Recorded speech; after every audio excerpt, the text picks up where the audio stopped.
ياسين والقرآن الحكيم إنك لمن المرسلين على صراط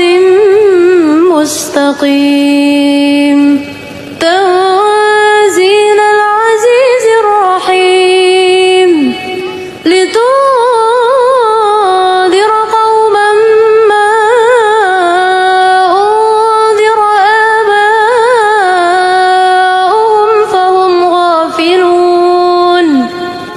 لقد حق القول على أكثرهم فهم لا يؤمنون إنا جعلنا في أعناقهم أغلالا فهي إلى الأذقان فهم مقمحون وجعلنا من بين أيديهم سدا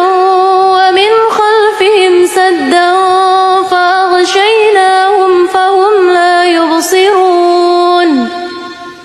وسواء عليهم أأنذرتهم أم لم تنذرهم لا يؤمنون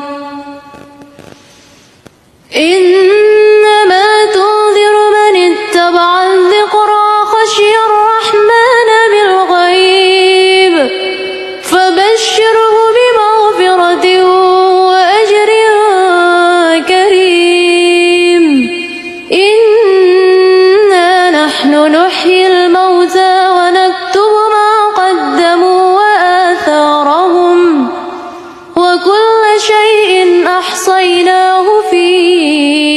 إمام مبين